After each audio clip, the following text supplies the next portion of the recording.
Yanti, terima kasih tadi sudah melihat bagaimana pembelajaran di kelas. Makasih ya udah mengobservasi kelas kami. Masya Allah, sama-sama Bu Anjar, saya sangat senang sekali tadi dapat diberi kesempatan untuk bisa belajar bersama-sama di kelas panjenengan Bu Anjar, dan diberi kesempatan juga untuk melihat bagaimana proses pembelajaran yang sudah Ibu lakukan, sehingga saya pun juga sebagai masukan buat pembelajaran saya di kelas juga. Baik Bu Anjar, alhamdulillah selamat. Ibu pasti sudah plong ya, tadi sudah melakukan proses pembelajaran di kelas dengan anak-anak yang luar biasa, dan pastinya Ibu juga ada perasaan tersendiri ya, karena telah mampu istilahnya mengkondisikan anak-anak yang luar biasa tadi. Baik Bu Anjar, ada beberapa hal di sini yang ingin saya diskusikan sama Ibu ya, setelah Ibu melakukan proses pembelajaran di kelas tadi. Kalau Ibu boleh melakukan refleksi diri nih Ibu terhadap proses pembelajaran yang sudah Ibu lakukan.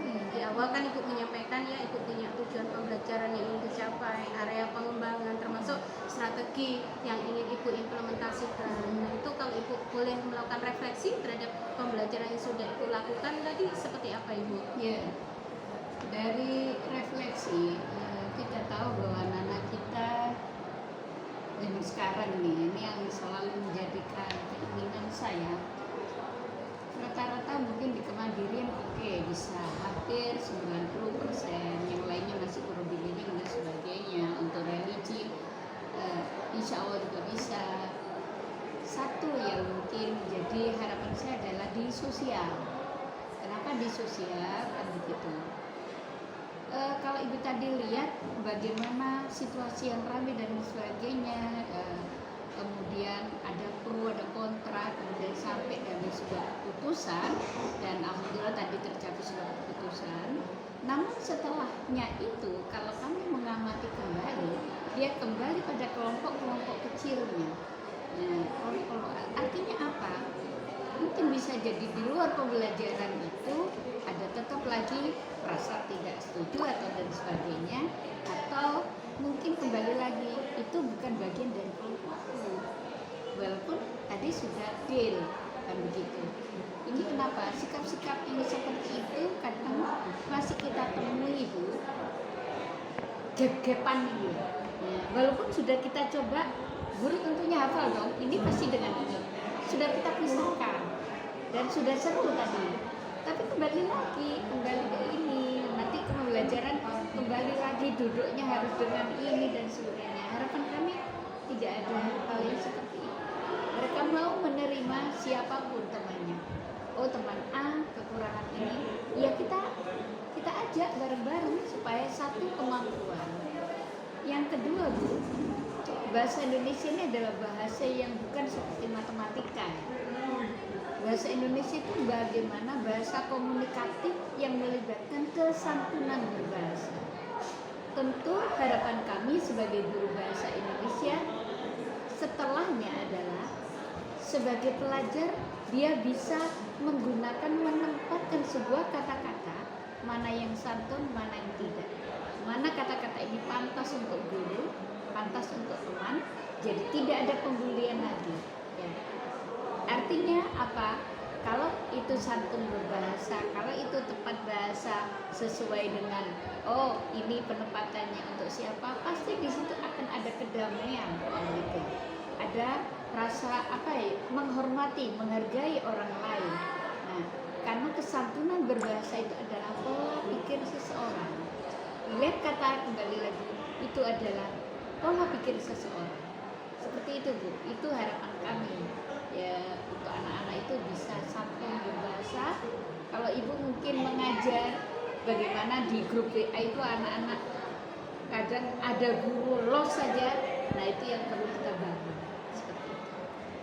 Oke, baik sekali Bu Anjar. Berarti kalau Bu Anjar boleh menganalisa tadi yang memang area pengembangan yang memang harus Ibu lakukan secara berkelanjutan itu lebih ke sikap ya Ibu ya, sikapnya anak-anak Ibu ya. Iya, sikap. Baik.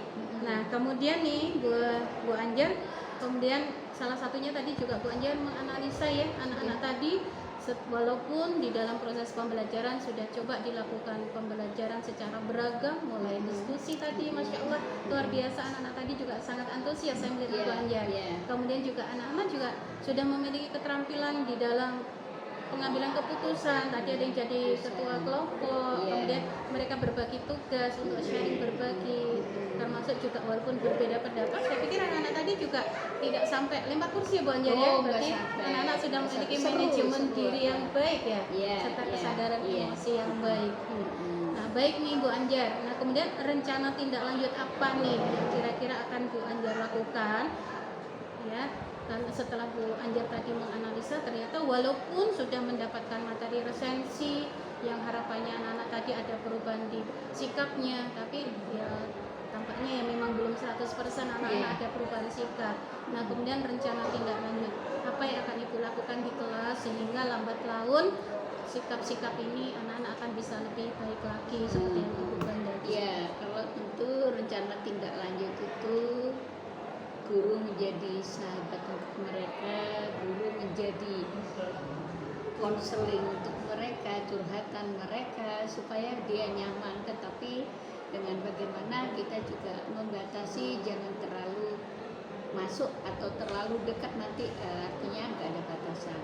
Jadi harapan kami tentunya sebagai guru, anak-anak ini mampu sharing apa sih yang tidak bisa, apa sih yang kurang bisa dari dirinya, mengapa sih begini ini, sehingga ada kedekatan, kan begitu, ada kedekatan. Nah, dari situ dia menggunakan sebuah komunikasi bahasa yang santun, dengan kayak gitu kan terjalinlah komunikasi. Oh, ini sudah bagus nih bahasanya, oh ini sudah, berarti pola pikirnya sudah mulai tertata nih. Nah, kalau bahasa tertata, insya Allah sikapnya pasti tertata.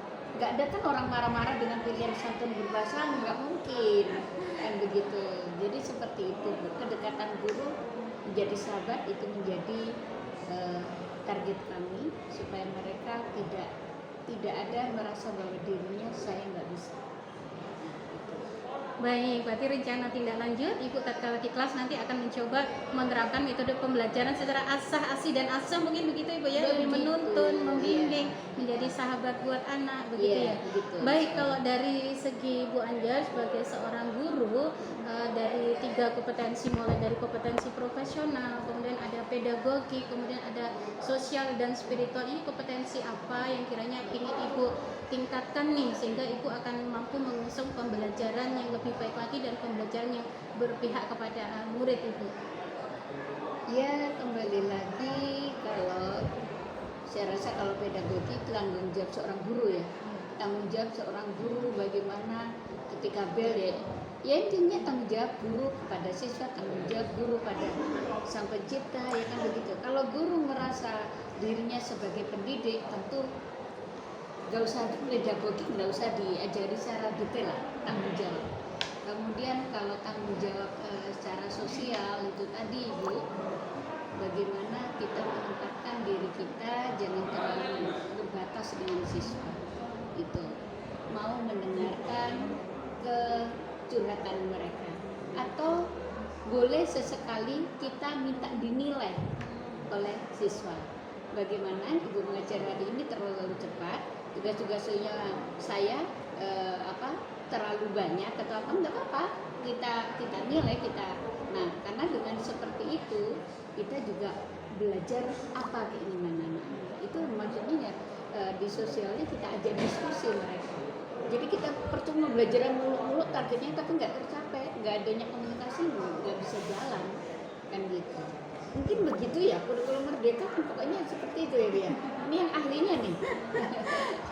Baik, padahal saya melihat Ibu ini dari segi kompetensi sosial emosional sudah sangat baik sekali loh ya, hampir tidak pernah marah walaupun anak-anak di kelas mungkin ada yang kadang berperilaku kurang pas dan seterusnya. Itu saya melihat Ibu ya sosial emosional sudah sangat baik sekali gitu. Karena begini Bu, emosi sosial seorang guru itu menjadi panutan seorang guru. Murid akan menilai guru ini senang marah, sukanya marah, gini salah, maka jangan seperti itu gitu. kita ajak mereka senyaman-nyamannya. Ibarat itu bagaimana makan, ini hanya sayur sop dengan mungkin tempe renyah, nikmatnya luar biasa. Itu tugasnya guru mengajar. Bagaimana menikmati anak-anak menyantapnya itu dengan nikmat, tugas guru. Gitu. Oke. Baik Bu Anja, sekali lagi saya mengaturkan banyak terima kasih sudah diperkenankan untuk belajar dengan panjenengan semua, terutama saya sangat terima kasih diberi kesempatan untuk bisa melihat bagaimana Ibu mengajar secara langsung, dan itu untuk perbaikan saya sendiri juga perbaikan saya. Baik, terima kasih Bu Anja, kita ketemu lagi di lain waktu. Assalamualaikum. Waalaikumsalam. Selamat berpikir, Bu. Terima kasih Bu Anja.